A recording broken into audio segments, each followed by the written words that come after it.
karena tanpa Tuhan kita tidak bisa berbuat apa-apa, saudara. Shalom, mari kita bangkit berdiri. Kita akan bersama-sama mendeklarasikan Pentakosta ketiga. Pentakosta ketiga. 1. Pentakosta ketiga adalah pencurahan Roh Kudus yang dahsyat di zaman now, melebihi yang terjadi di Azusa Street. 2. Pentakosta ketiga akan mengakibatkan penuaian jiwa yang terbesar dan yang terakhir sebelum Tuhan Yesus datang kembali. 3. Pentakosta ketiga akan membangkitkan generasi Yeremia, yaitu anak-anak muda yang dipenuhi Roh Kudus, cinta mati-matian kepada Tuhan Yesus, tidak kompromi terhadap dosa, dan akan bergerak untuk memenangkan jiwa.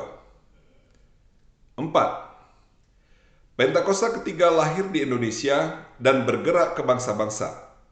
Gerakan ini dari timur ke barat dan akan kembali ke Yerusalem.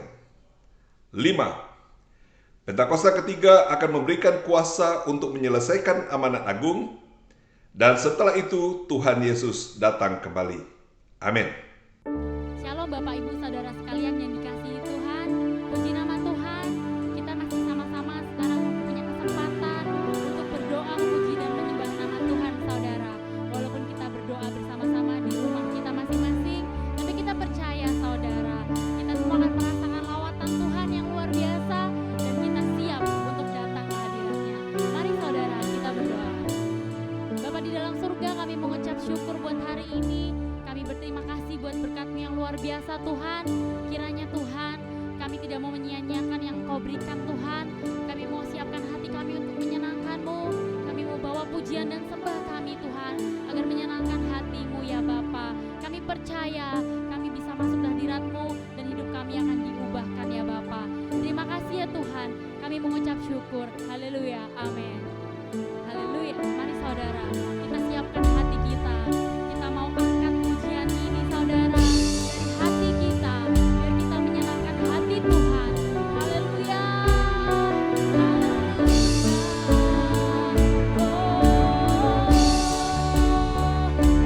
muliakan.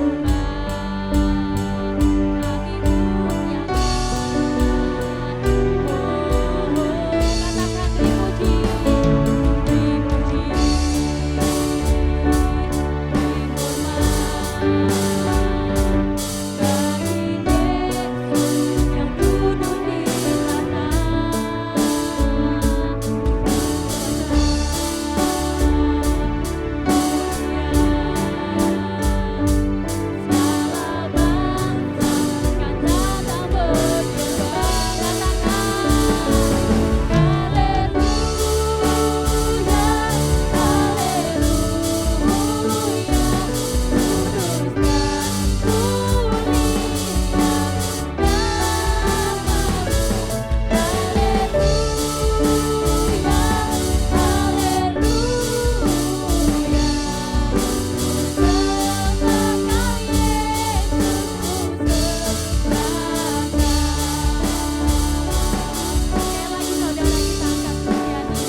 saudara, kita siapkan hati kita saudara. Kita masuk saudara dalam firman Tuhan. Kita akan angkat pujian ini saudara. Haleluya. Firman-Mu berkata Kau besertaku, maka kuat roh dan jiwaku. Tangan-Mu Tuhan selalu ku nantikan, di setiap langkahku percaya. Dengan sayap-Mu ku akan terbang tinggi di tengah badai hidup. Ku tak menyerah, Kau kekuatan, Kau yang ku sembah, Yesusku, Rajaku. Dari awal kita nyanyikan saudara.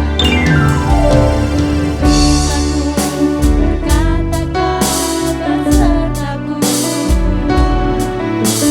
maka kuat roh dan jiwaku. Tangan-Mu Tuhan selalu ku nantikan, di setiap langkahku percaya. Dengan sayap-Mu ku akan terbang tinggi di tengah badai hidup. Ku tak menyerah, Kau kekuatan, Kau perlindungan bagiku.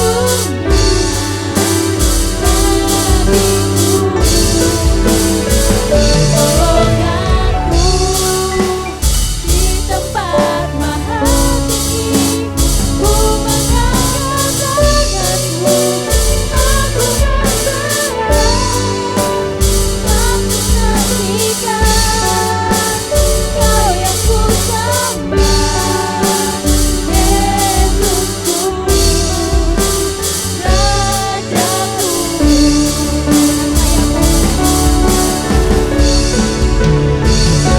sayap-Mu ku akan terbang tinggi di tengah badai hidup. Ku tak menyerah, Kau kekuatan, Kau perlindungan bagiku. Pertolonganku di tempat maha tinggi. Ku mengangkat tanganku, aku berserah, aku nantikan. Kau yang ku sembah, Yesusku,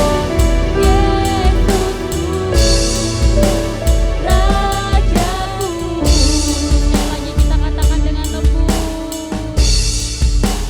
Dengan sayap-Mu ku akan terbang tinggi di tengah badai hidup. Ku tak menyerah, Kau kekuatan, Kau perlindungan bagiku.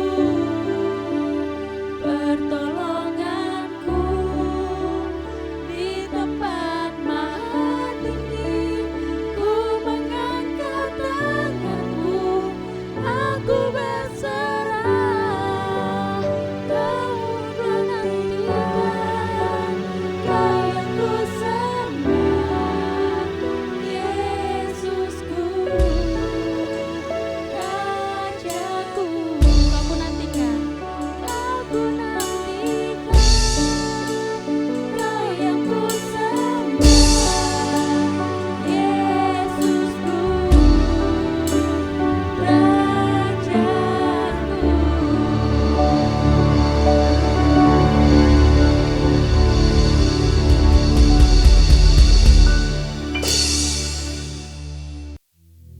Shalom semuanya. Hari ini tanggal 25 Desember 2020, kita merayakan Natal bersama-sama. Saya akan mengajak saudara untuk membaca dari Yesaya pasal 9 ayat yang kelima. Mari kita baca. Sebab seorang anak telah lahir untuk kita. Seorang putra telah diberikan untuk kita. Lambang pemerintahan ada di atas bahunya. Dan namanya disebutkan orang Penasihat ajaib, Allah yang perkasa, Bapa yang kekal, Raja damai. Ayat ini menubuatkan kelahiran Yesus Sang Mesias. Tema Natal untuk tahun 2020 adalah lahirnya Yesus Sang Mesias. Kisah Para Rasul 4 ayat 12 berkata bahwa keselamatan tidak ada di dalam siapapun juga selain di dalam Dia. Sebab di bawah kolong langit ini tidak adalah nama lain yang diberikan kepada manusia yang olehnya kita dapat diselamatkan. Hanya di dalam nama Tuhan Yesus Kristus. Yesus Kristus adalah Allah yang menjelma menjadi manusia. Yesus adalah Mesias yang artinya juru selamat. Kata Mesias hanya dipakai untuk Allah. Tidak pernah dipakai untuk manusia atau pekerjaannya. Yesaya mencatat 4 nama yang menandai tugas Yesus sebagai Mesias. Yang pertama, penasehat yang ajaib. Sebagai penasehat, maka Tuhan Yesus akan menyingkapkan rencana keselamatan yang sempurna dan akan menunjukkan kepada kita jalan untuk mendapatkan hidup yang kekal. Yang kedua, Allah yang perkasa.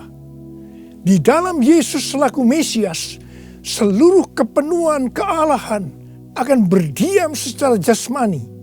Sebab Yesus adalah Allah yang menjelma menjadi manusia.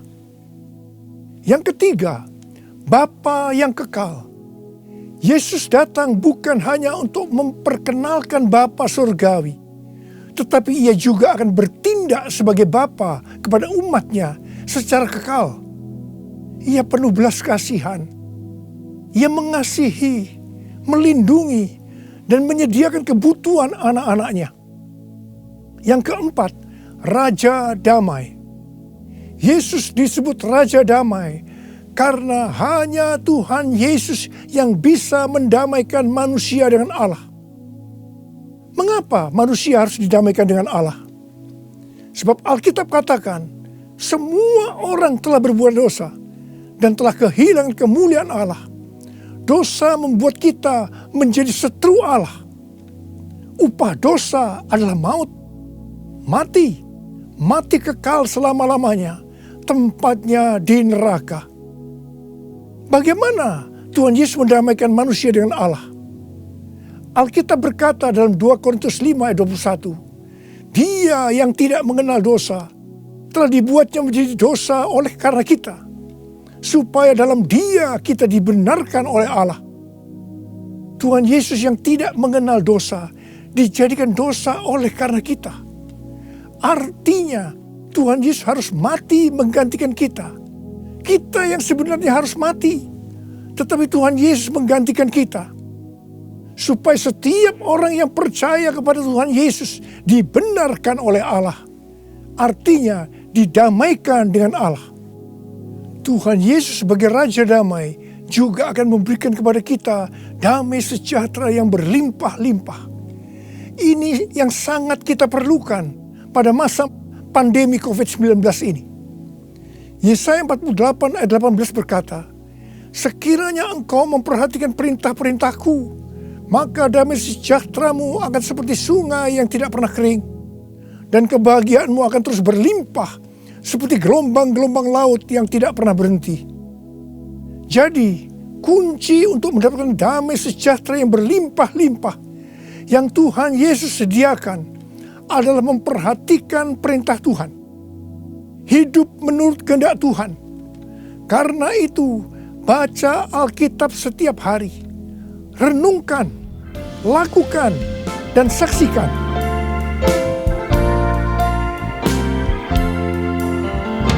Yesus telah lahir ke dalam dunia ini. Lambang pemerintahan berada di bahunya. Namanya Penasehat Ajaib, Allah yang perkasa, Bapa yang kekal, Raja damai. Semua manusia pujilah dan sembah Dia, glory bagi Dia.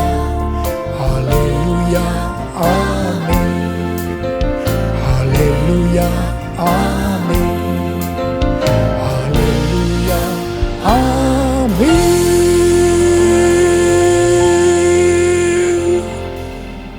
Pada waktu Tuhan Yesus lahir ke dalam dunia ini, ada beberapa peristiwa yang terjadi yang mengajarkan kepada kita bagaimana seharusnya kita menyambut kedatangan Tuhan. Peristiwa pertama dalam Lukas 2 ayat 8 sampai dengan 12, yaitu yang dilakukan oleh para gembala. Pada waktu para gembala sedang menjaga ternak di waktu malam, tiba-tiba mereka didatangi oleh malaikat Tuhan, dan kemuliaan Tuhan meliputi mereka. Mereka sangat ketakutan. Malaikat berkata kepada para gembala, "Jangan takut, sebab sesungguhnya aku memberitakan kepadamu kesukaan besar untuk seluruh bangsa. Hari ini telah lahir bagimu juru selamat, yaitu Kristus Tuhan di kota Daud. Dan inilah tandanya bagimu. Kamu akan menjumpai seorang bayi dibungkus dengan lampin dan terbaring di dalam palungan." Mereka tidak mengerti apa yang dikatakan oleh malaikat tadi. Tetapi mereka taat, pergi ke Bethlehem di kota Daud untuk menjumpai Sang Mesias. Di sini kata kuncinya adalah ketaatan. Peristiwa kedua di dalam Lukas 2 ayat 13 dan 14, yaitu adanya nyanyian para malaikat dan banyak bala tentara surgawi yang memuji Allah. Kemuliaan bagi Allah di tempat yang maha tinggi, dan damai sejahtera di bumi di antara manusia yang berkenan kepadanya. Di sini kata kuncinya adalah doa, pujian, penyembahan bersama-sama dalam unity siang dan malam. Peristiwa yang ketiga ada di dalam Matius 2 ayat 11 bagian A, yaitu waktu orang Majus sujud menyembah Sang Mesias. Di sini kata kuncinya adalah sujud menyembah Sang Mesias. Peristiwa yang keempat terdapat dalam Matius 2 ayat 11b. Orang Majus membuka tempat harta bendanya dan mempersembahkan emas, kemenyan, dan mur. Di sini kata kuncinya adalah mempersembahkan emas, kemenyan, dan mur.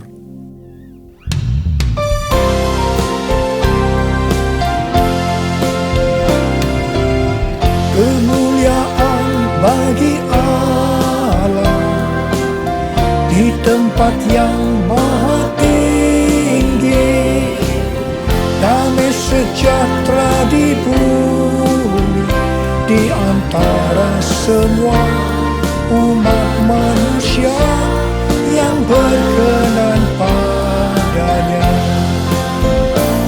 yang berkenan padanya.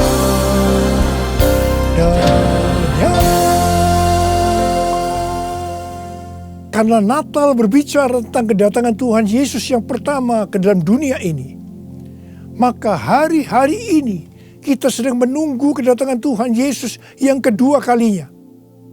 Sesuai dengan 4 peristiwa yang terjadi pada waktu menyambut kedatangan Tuhan Yesus yang pertama, maka ada 4 hal yang harus kita lakukan untuk menyambut kedatangan Tuhan Yesus yang kedua kali. Yang pertama adalah ketaatan. Yang kedua, doa, pujian, penyembahan bersama-sama dalam unity siang dan malam. Yang ketiga, sujud menyembah Tuhan Yesus. Dan yang keempat, mempersembahkan emas, kemenyan, dan mur. Mari, sekarang kita akan melihat penjelasannya satu persatu. Yang pertama, tentang ketaatan. Tuhan Yesus memberitahukan kepada kita bahwa kedatangannya yang kedua kali akan terjadi setelah Injil Kerajaan diberitakan di seluruh dunia, menjadi kesaksian bagi semua bangsa. Karena itu bagi kita yang merindukan kedatangannya, kita pasti sungguh-sungguh untuk menyelesaikan amanat agung Tuhan Yesus. Pentakosta ketiga akan memberikan kepada kita kuasa untuk menyelesaikan amanat agung Tuhan Yesus. Menurut kalender Ibrani, kita sedang memasuki tahun 5781 yang disebut dengan tahun P Alef, yang artinya 81. Angka 80 atau P menggambarkan mulut. Dan angka 1, Alef, itu merupakan permulaan yang baru. Yohanes 1 ayat 1 berkata, pada mulanya adalah firman. Firman itu bersama-sama dengan Allah. Dan firman itu adalah Allah. Di sini kita diingatkan bahwa untuk menyambut kedatangan Tuhan Yesus yang kedua kalinya, kita harus hati-hati dengan mulut kita. Harus hati-hati dengan perkataan kita. Termasuk menuliskan kata-kata di media sosial. Diingatkan bahwa mulut bukan digunakan untuk gosip, untuk menjelekkan orang lain, untuk menghakimi orang lain, kata-kata kotor, hoax. Tapi biarlah yang keluar dari mulut ini, biarlah perkataan kita adalah firman Tuhan. Di dalam Matius 12 ayat 36 dan 37, Tuhan Yesus berkata kepada kita bahwa setiap kata sia-sia yang diucapkan orang harus dipertanggungjawabkannya di hari penghakiman. Karena menurut ucapanmu engkau akan dibenarkan, dan menurut ucapanmu pula engkau akan dihukum. Karena itu, hati-hati dengan ucapanmu, hati-hati dengan perkataanmu, hati-hati dengan apa yang kau tulis di medsos. Yang kedua, doa, pujian, penyembahan bersama-sama dalam unity siang dan malam. Ini berbicara tentang restorasi Pondok Daud. Ini berbicara tentang menara doa. Ini berbicara tentang keintiman dengan Tuhan. Orang yang hidupnya intim dengan Tuhan pasti merindukan kedatangan Tuhan. Sesuai dengan 2 Timotius 4 ayat 8. Maka orang yang merindukan kedatangannya akan mendapatkan mahkota kebenaran. Ada berapa banyak yang merindukan mahkota kebenaran? Angkat tangan saudara. Yang ketiga, sujud menyembah Tuhan Yesus. Sujud menyembah Tuhan Yesus artinya dengan segenap hidup kita melakukan segala kehendak Tuhan. Jadi, segala sesuatu yang kita lakukan, kalau itu menyenangkan hatinya Tuhan, itu artinya kita sujud menyembah Tuhan. Kisah Para Rasul 13:22 berkata bahwa tentang Daud Allah telah menyatakan, aku telah mendapatkan Daud bin Isai, seorang yang berkenan di hatiku dan yang melakukan segala kehendakku. Daud adalah seorang yang berkenan di hati Tuhan karena Daud melakukan segala kehendak Tuhan pada zamannya. Itu artinya Daud sujud menyembah Tuhan.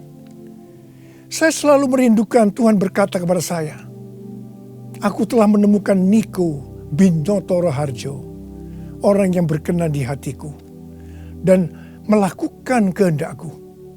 Apakah saudara merindukan hal yang sama seperti apa yang saya rindukan? Yesus, kau ku sembah, Yesus, kau ku sembah. Saat yang indah ini kau ku sembah, pujian ku naikkan dan kasih ku berikan. Yesus Tuhan mulia, Engkau aku sembah. Yesus Tuhan mulia, Engkau aku sembah. Yesus Tuhan mulia, Engkau aku sembah. Uriala masyana la bala bala. Uriala bala bala bala. Uri di dan ada bala. Uriala bala bala bala bala bala. Uri di dan la la la la bala bala bala bala. Uri di bisikala la bala bala. Ora la la bala bala bala bala. Uriala la bala bala bala. Uri di bala bala bala bala. Yang keempat, mempersembahkan emas, kemenyan, dan mur. Sesuai dengan apa yang dituliskan dalam Alkitab, maka kita akan berbicara dalam arti secara rohani. Emas berbicara tentang kekudusan atau kemurnian. Sikap, tindakan, dan ucapan kita harus kudus. Sebab tanpa kekudusan tidak ada seorang pun akan melihat Tuhan. Di dalam 2 Petrus 3 ayat 10 sampai 14 tertulis, tetapi hari Tuhan akan tiba seperti pencuri.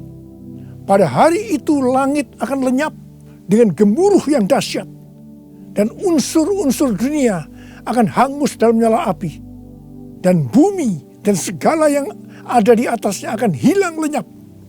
Jadi, jika segala sesuatu ini akan hancur secara demikian, betapa suci dan salehnya kamu harus hidup, yaitu kamu yang menantikan dan mempercepat kedatangan hari Allah. Pada hari itu langit akan binasa dalam api, dan unsur-unsur dunia akan hancur karena nyalanya. Tetapi sesuai dengan janjinya, kita menantikan langit yang baru dan bumi yang baru, di mana terdapat kebenaran. Sebab itu saudara-saudaraku yang kekasih, sambil menantikan semuanya ini, kamu harus berusaha supaya kamu kedapatan tak bercacat dan tak bernoda di hadapannya dalam perdamaian dengan Dia. Emas biasanya dikaitkan dengan kekayaan, kesuksesan, dan kekuasaan. Kebanyakan motivasi dari orang yang bekerja atau berusaha adalah untuk mendapatkan ketiga hal ini untuk dirinya sendiri. Tetapi kita diminta untuk mempersembahkan semuanya itu kepada Tuhan. Sehingga kita tidak akan cinta uang, kita tidak akan sombong, dan tetap mengasihi sesama manusia seperti mengasihi diri sendiri. Emas juga berbicara tentang sesuatu yang mahal harganya. Saya tidak tahu apa yang mahal harganya bagi saudara. Mungkin itu uang, mungkin waktu yang kita punya, mungkin itu harga diri. Tuhan mau semuanya dipersembahkan kepada Dia. Abraham diminta untuk mempersembahkan Ishak, anaknya yang tunggal, yang sangat berharga dan dikasihinya, yang didapatkan pada masa tuanya. Abraham lulus ujian ketika ia dengan rela mempersembahkan Ishak, hartanya yang paling mahal, dan Tuhan memberkati Abraham beserta keturunannya berlimpah-limpah-limpah. Sekarang kita akan berbicara tentang kemenyan.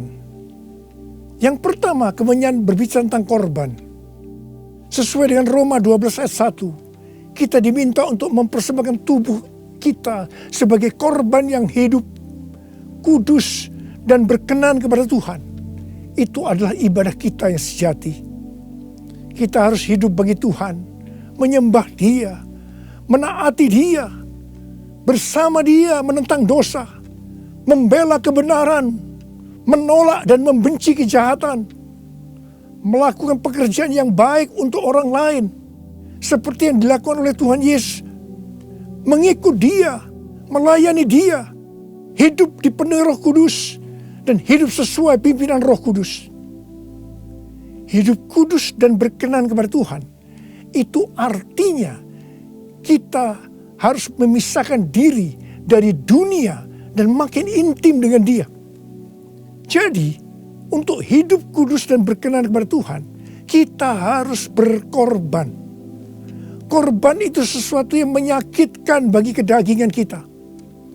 Tidak benar kalau menjadi orang Kristen yang santai, bisa berbuat apa saja dan tetap masuk surga.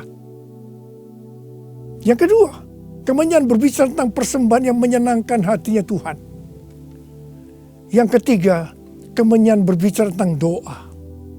Doa yang dilakukan setiap waktu dalam roh, dengan tidak putus-putusnya untuk orang kudus.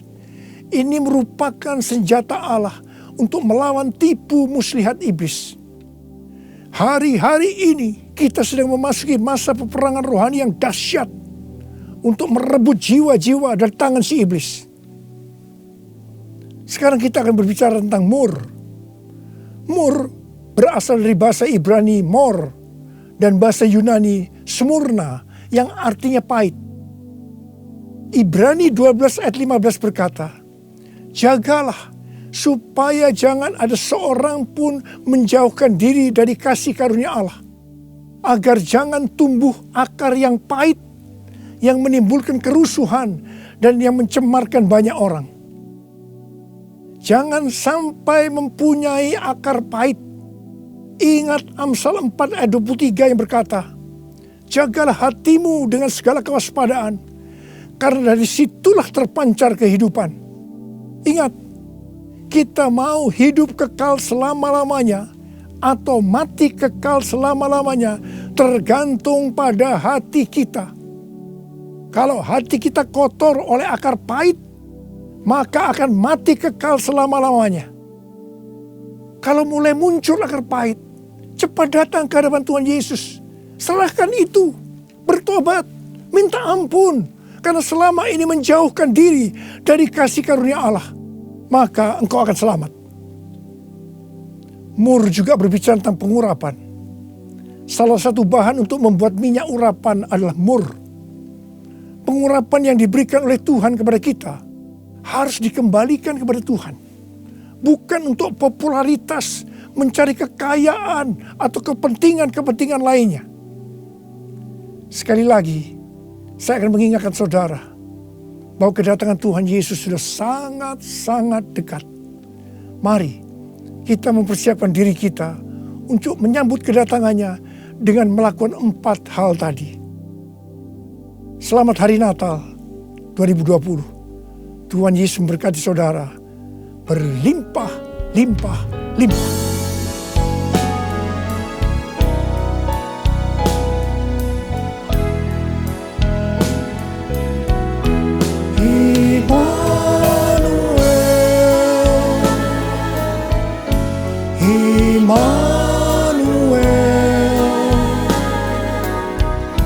Namanya disebut Immanuel, Allah serta dalam kita. Namanya disebut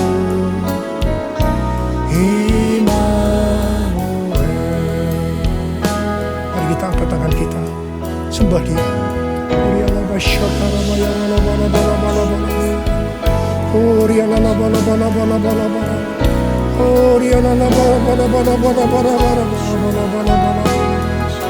Jesus, oh Tuhan Yesus, Tuhan Yesus, Tuhan Yesus, Tuhan Yesus, Tuhan Yesus, terima kasih ya Tuhan. Oh Rabbasharalabala, Engkau menyertai kami sampai dengan akhir tahun ini Tuhan. Engkau menyertai kami ya Tuhan. Kalau kami ada sebagaimana kami ada saat ini, semua karena kemurahan Tuhan. Karena Engkau menyertai kami. Oh Tuhan, terima kasih, terima kasih. Hamba berdoa Tuhan. Hamba berdoa untuk anak-anak-Mu sebentar lagi akan memasuki tahun yang baru. Berkat-Mu melimpah buat mereka ya Tuhan. Di tengah-tengah pandemi COVID-19 ini Tuhan. Terima kasih yang berdoa tidak ada yang sakit ya Tuhan. Sembuh dalam nama Yesus. Sembuh dalam nama Yesus. Sembuh dalam nama Yesus. Tidak ada yang berkekurangan. Semua dicukupkan. Malah berkelimpahan dalam hal yang baik. Oh Jesus. Terima kasih Bapa. Terima kasih. Engkau yang beserta kami. Engkau adalah Immanuel. Allah yang beserta kami. Oh Jesus, Immanuel.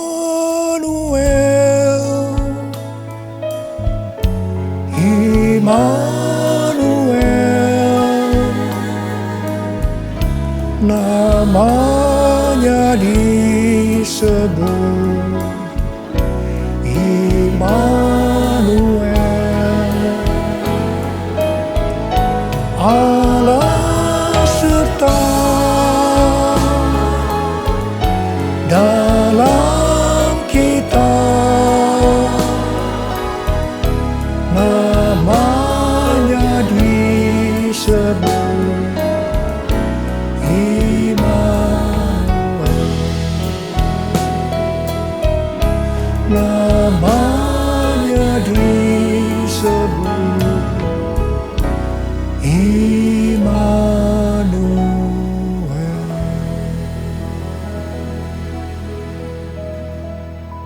Terimalah berkat Tuhan. Kasih karunia berlimpah-limpah daripada Allah Bapa di dalam Anak yang tunggal Yesus Kristus. Persekutuan yang manis dengan Roh Kudus menyertai saudara sekalian mulai hari ini sampai Tuhan Yesus datang menjemput kita di awan-awan dan bahkan sampai selama-lamanya. Yang percaya bersama-sama katakan amin.